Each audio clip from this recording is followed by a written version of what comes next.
Hello, class 10th. Welcome to English online classes, and I am Miss Lal. Today, we are about to begin with your poetries from the book First Flight. And the very first two poems that have been taken from the book are number one, Dust of Snow, and number two, Fire and Ice. Both these poetries are a composition of Robert Lee Frost. So, before we get into the two poetries, let us know a little about the poet. Robert Frost was born on 26th March 1874 and he lived up to 1963. Robert Frost was born in San Francisco, America. He was an American, but he lived most of his adult life in the rural New England.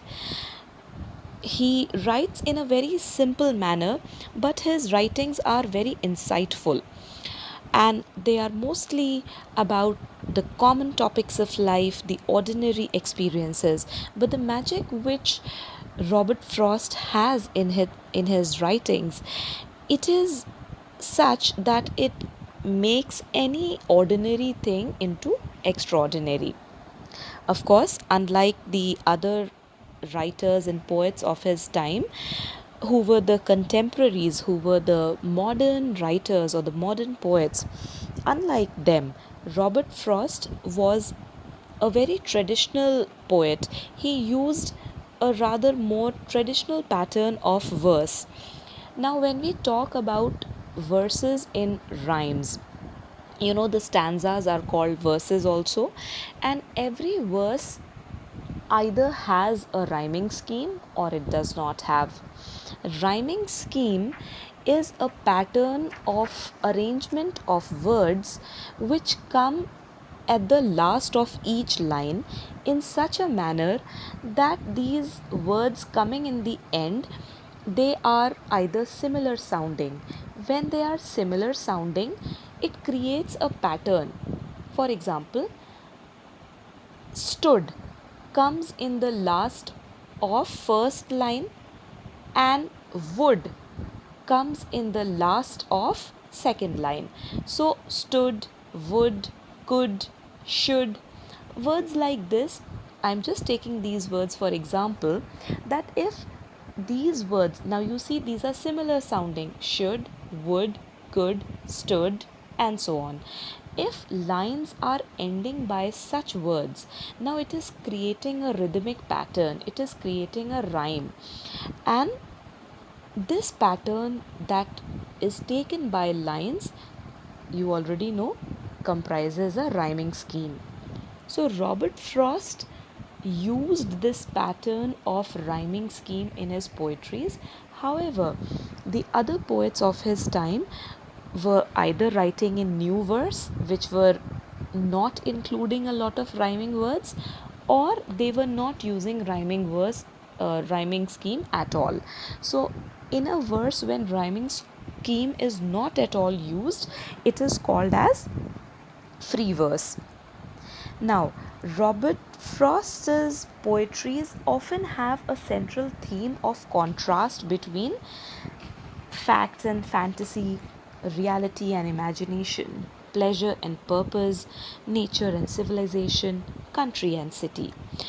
He does not impose any sort of decisions of his own in his poems or in his writings.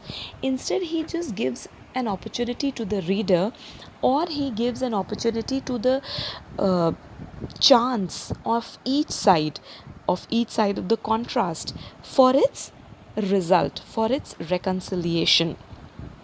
And we will also see that when this reconciliation emerges or this result emerges, it is rather more dramatized. It is dramatized in such a way that Robert Frost's own decisions come in front. Also, it gives an open ended chance to the reader to apply his own opinion towards the end of his writings. Now, there are two poetries given to you in your book First Flight: Dust of Snow and Fire and Ice. Let us first begin with the poetry Dust of Snow. Now, this poem, Dust of Snow, has a theme which is very gloomy, and despite of the sadness in the atmosphere, despite of the gloominess in the set theme of the poem, we find that there is hope. There is hope beyond the blues. That means there is hope beyond the sadness. Also, we see in the poem that sometimes the best things come free of cost. They are totally free and they come from uncertain sources from which we can't even imagine that happiness can come, or even the negativity is sometimes when put together they create happiness all around us. In mathematics, children, you have already studied that two negatives join to make a positive. So, in other words, we can say that even in the worst situations, there are sometimes a few things which are symbolic of bad omen, which are symbolic of negativity, yet they become the reason of somebody's happiness. Now, in this poem, Dust of Snow, uh, though the poem is a very small poem, it's a brief poem, but it's very significant. It has a lot of insightful meaning to itself.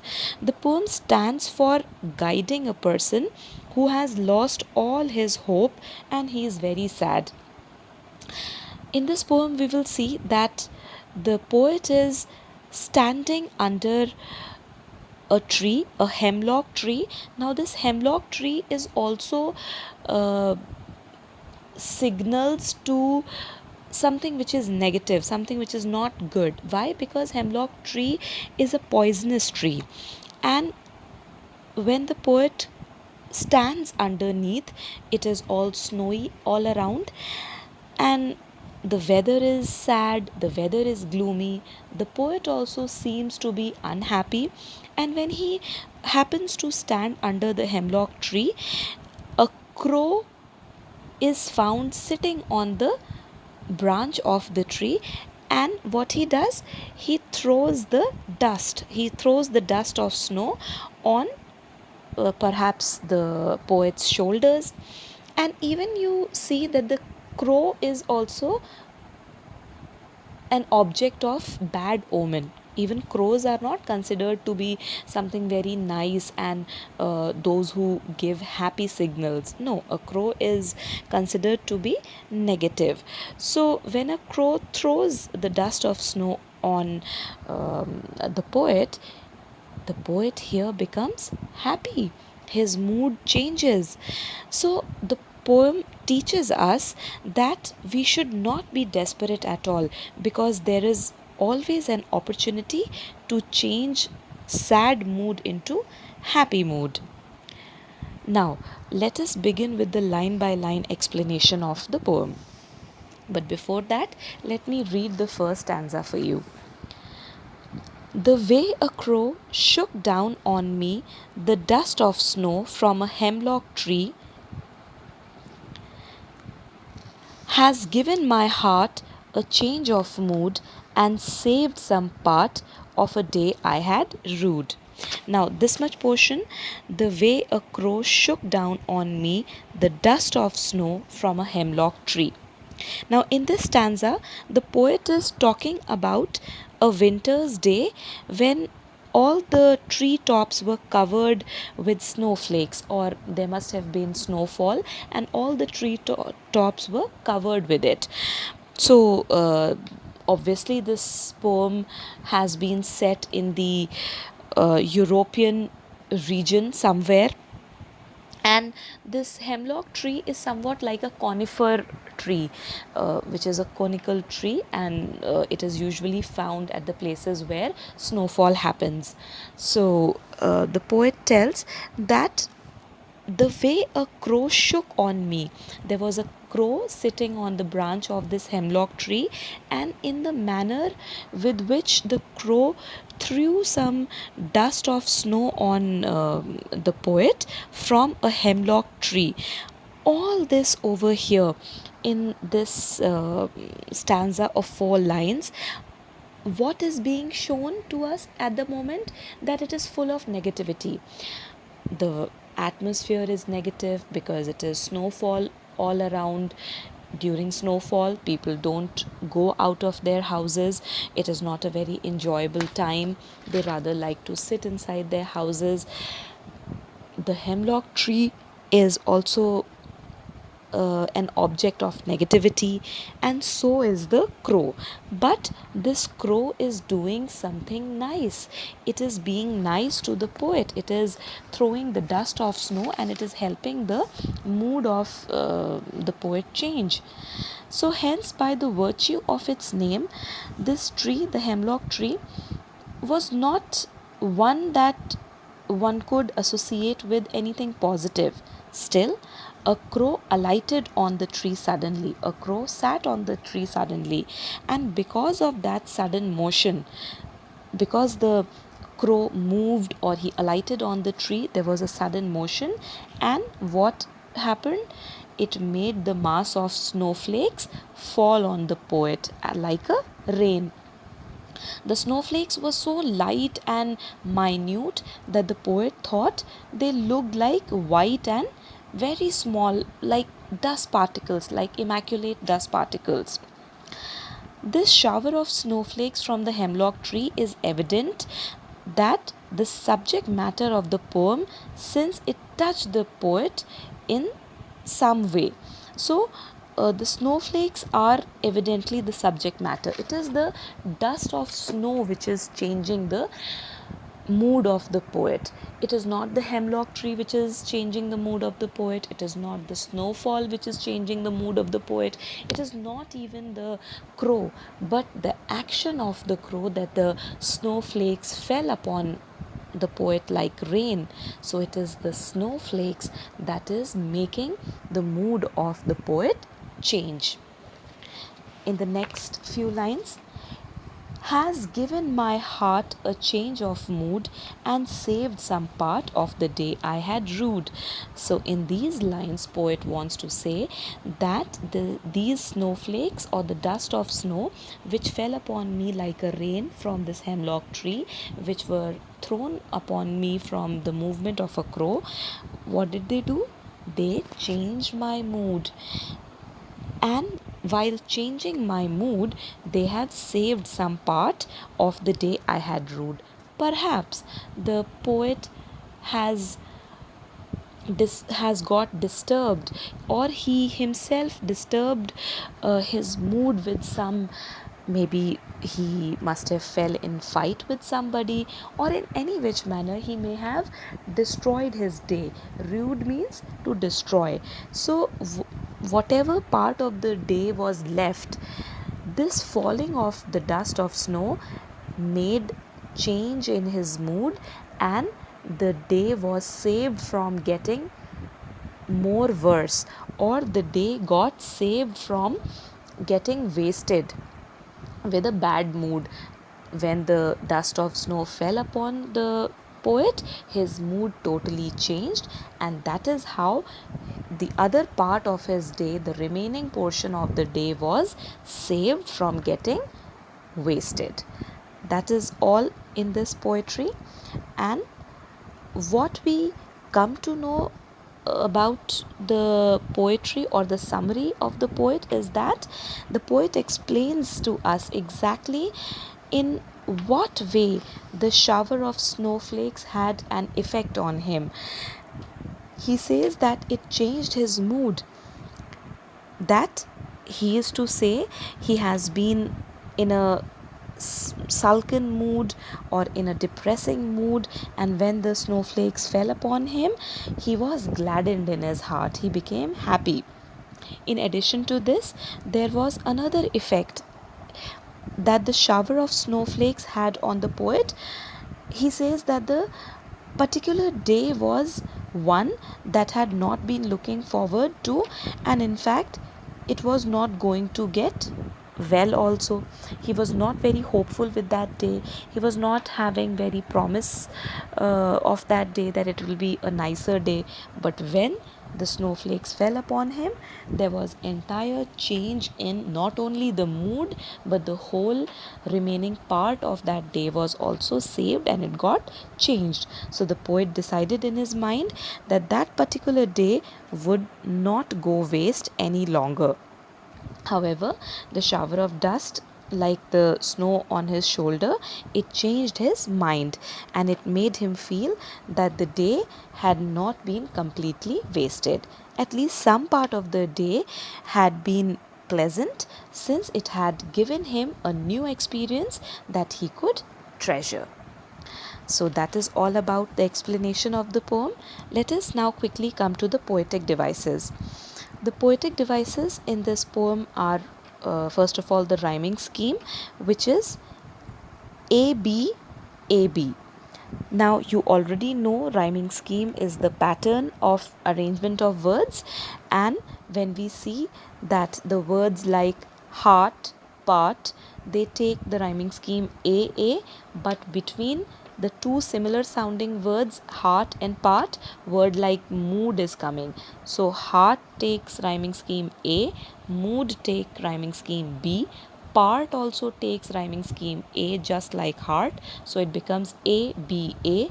And the fourth line, rude, rude is similar in sound to mood, so A B A B, that is the rhyming scheme. Now metaphor. Metaphor, you already know that it is an instrument of comparing two objects without using the words as or like, as we do in simile. So here the poetic device is used to make a comparison between the two things or two ideas. In this poem, the poet uses this device of metaphor in the third line of the first stanza, when he compares the mass of snowflakes at the top of hemlock tree. So he compares snowflakes with dust, because these snow particles are so minute, so immaculate, that they look like dust. Then there is synecdoche. Now, this poetic device is used in many ways to represent one thing with the help of an entirely different thing. So, from one thing, it indicates or it represents another thing. In this poem, the poet uses this device to represent the whole in the first line of the second stanza. He says that his heart has undergone a change of mood because the crow has made the snowflakes from the hemlock tree rain down on him. However, he is now experiencing a better mood as a result of the action of the crow. So, although all these things were negative, but something nice is happening, so it is representing a different thing. A negative thing is representing a happy thing. Synecdoche means one thing representing another opposite thing. Then comes symbolism. Yes, of course, this poetry is symbolic. From the falling of dust of snow, from the falling of the snowflakes, or from the presence of hemlock tree and the crow, it is symbolized that generally in our life, the negative things sometimes get together and they arrange something happy to happen around us. The symbolism in this poem is very subtle. It is very difficult to catch. However, if we read between the lines, we will be able to understand just how appropriate the symbols have been used by the poet. The poet is having a bad day and he is clear about that. However, to make us understand the severity of his sullen mood, हम इस बात को समझ सकें कि poet कितना ज़्यादा दुखी है, हालांकि सब कुछ उनके आसपास बहुत ही शोकाकुल है, बहुत ही सैड है. He introduces us to the symbol of the hemlock tree. He is introducing us to a symbol of negativity, which is hemlock tree. Hence the hemlock tree from which poison is said to be made, it is a symbol of death, it is a symbol of negativity. Next symbol of negativity is that the poet introduces us to the crow. The crow is an ambiguous symbol and it could stand for many things. You know, when a crow crows, people expect somebody to be coming. Crow is also considered to be a bad omen.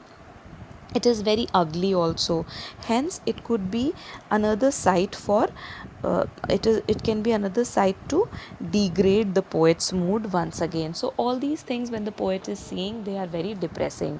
Snow fall, hemlock tree, and crow, but they are all together bringing happiness to him.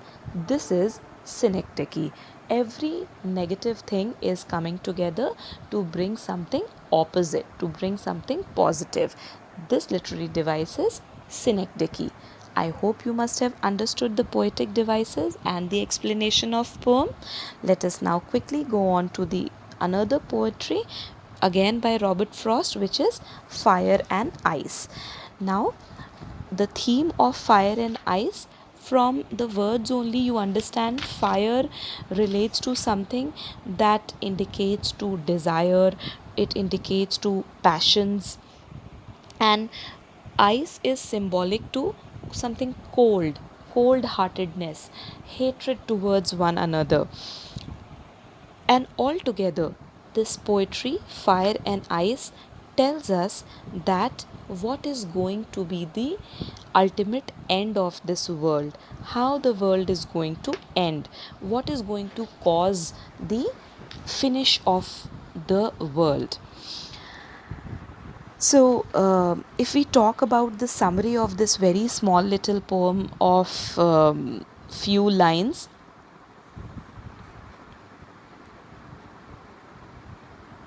it is a very small poetry of 9 lines, and what the poetry tells us is that there are two different beliefs regarding how the world is going to end. कैसे world end होगी, इसके दो set of beliefs हैं. The poet says that in his view, according to him, he is in favor with those people who say that the world is going to end with fire. Poet is supporting those people जो ये कहते हैं कि ये world जो है वो आग से ख़त्म होगी. And he has seen the result of uncontrolled and unending desire. जो हम लोगों की desires हैं, human beings की in general, they are greedy, they are passionate. So all this is going to bring the end of the world with the burning of fire. The poet also finds that the human desires are same as fire in nature. On the other hand, the second belief is that the world will end in a very cold manner. It will end by ice. Ice is going to destroy the whole world. Now, this can happen in a metaphorical way, that people will stop liking each other, and we are already seeing it. Nobody cares for one another. Everybody has become very selfish. People only want everything for themselves. They want to fight with others. Countries are fighting, people are fighting. Basically, there is cold hearted situation. Also, geographically also, if we see, then we will find that the glaciers are melting. It is the ice which is melting. Some people have this belief also that the world is going to end when all the ice will melt and everybody will get drowned in the water. So there are two sets of beliefs. There are two belief systems. One belief system says that the world is going to end with fire. People are going to burn in their own desire.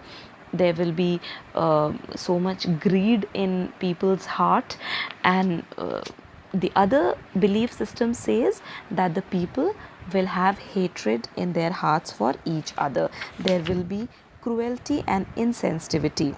But the poet brings us into the middle of the argument. Poet is offering us to have our own opinion towards the two thoughts. He is bringing us to an argument between the people who think that the world will end either in a fiery way or it will freeze. The poet could be talking about the literal end of the world, but he is also talking about power in the human beings, which they have to harm or they have the power to destroy one another. The poet's experience with desire has taught him that passion or emotions like lust, love, this probably has the power to destroy anything. When a person is extremely passionate towards something, anything of his choice, when he feels such a fervent love for anything, he makes up his mind that he has to attain it.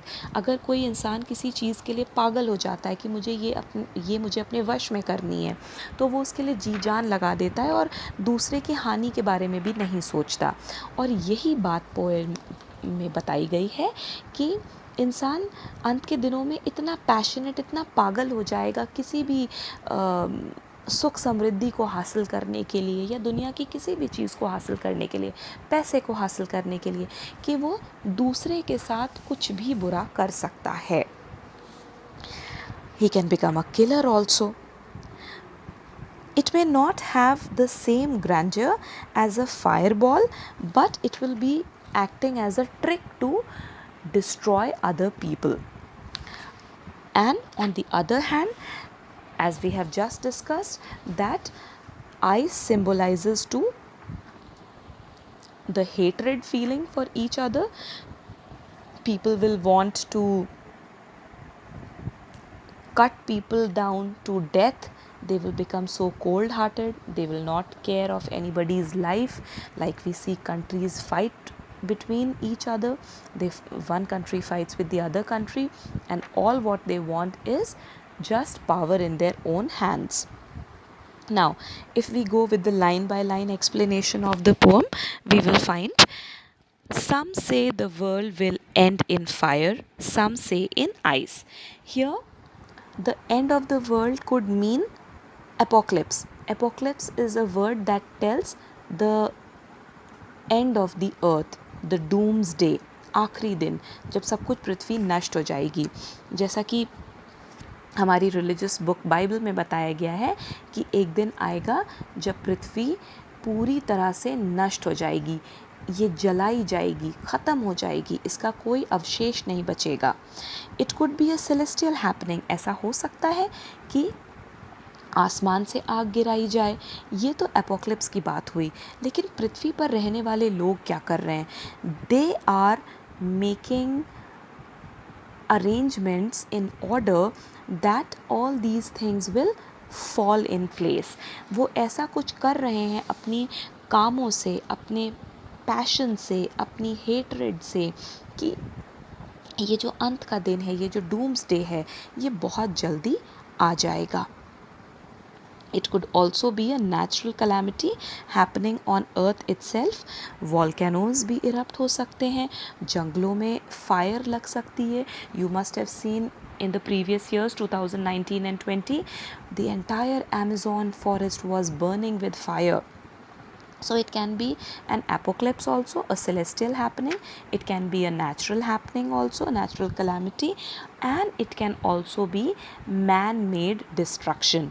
Man-made destruction is war. So Third World War की भी तैयारी हो रही है. You know this. It could also mean destruction by the hands of man. Greed, animosity, लड़ाइयाँ, global warming, nuclear war, all this points to collapsing of the world around a person because of his own mistakes.